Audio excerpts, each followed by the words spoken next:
Saya mendengar secara khusus beberapa minggu ini, orang-orang sering berbicara bahwa situasi sekarang tidak baik. Bagaimana tidak, saudara? Saya mencoba untuk mengikuti perkembangan kematian COVID di Jakarta saja. Itu dalam satu hari, saudara, bisa 50 orang meninggal. Yang dulunya bisa 5, 10. Tetapi ketika varian Delta ini menyerang kota Jakarta dan kota-kota yang lain, itu naik. Banyak orang yang bekerja dari rumah dan tidak sedikit dari mereka yang mengeluh betapa sulitnya hidup ini. Anak-anak yang sekolah juga mengeluh. Ada beberapa sekolah yang mulai menaikkan uang sekolah, tetapi saudaraku yang kekasih, orang tua mengeluh karena pendapatan tidak naik sedangkan biaya hidup naik.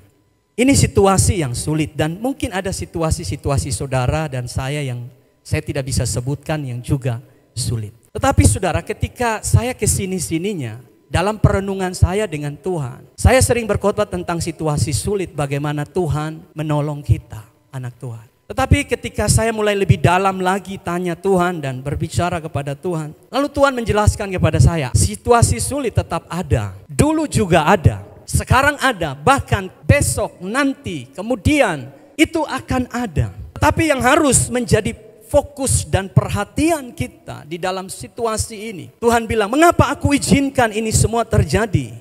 Tentunya banyak jawaban, saudara. Saudara dengar dari hamba Tuhan, saudara dengar dari khotbah-khotbah, banyak jawaban. Tetapi Tuhan menjelaskan saya seperti ini, supaya kita lebih mengenal Tuhan. Lalu pertanyaan saudara, mengapa orang yang percaya Yesus ketika kena COVID meninggal? Saudara, kita tidak bisa menghakimi seperti itu dan mengatakan mereka tidak mengenal Tuhan. Mereka tidak setia kepada Tuhan. Beruntung saja saudara, kita belum jadwalnya. Setiap kita ada di dalam antrian panjang menuju kepada kekekalan. Dalam suatu khotbah saudara, di satu tempat saya tanya, siapa yang mau dapat sorga? Semua angkat tangan saudara, saya mau. Siapa yang mau duluan ke sorga? Nggak ada yang angkat tangan saudara.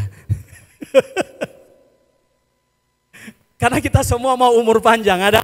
Dan saya berdoa setiap saudara di tempat ini diproteksi Tuhan, memiliki umur panjang, diberkati oleh Tuhan. Tepuk tangan kemuliaan buat Tuhan.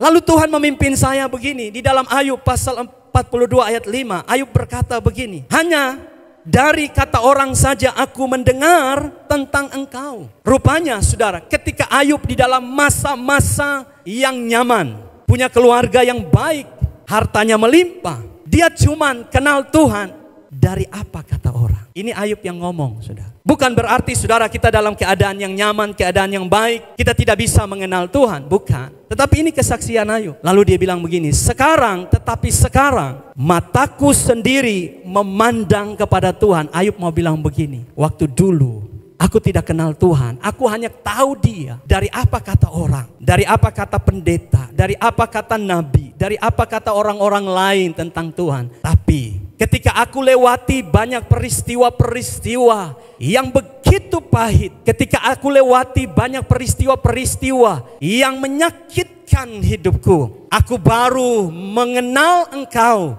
dan aku mengalami engkau. Dan dia katakan, aku tahu bahwa penebusku hidup. Jadi saudaraku yang kekasih, hari ini saya ingin membawa saudara untuk kenal siapa Tuhan. Dan bukan sekedar kenal, tetapi mengalami dia. Saudara mau mengalami Tuhan hari ini, amin. Saya mau saudara, ketika saya ingin membawa saudara mengenal Tuhan, saudara tahu Roh Kudus lebih ingin lagi membawa saudara mengenal dia. Dan pengenalan saudara akan Tuhan itu bukan sebatas mengenal, tetapi saudara mengalami Tuhan di dalam hidup saudara.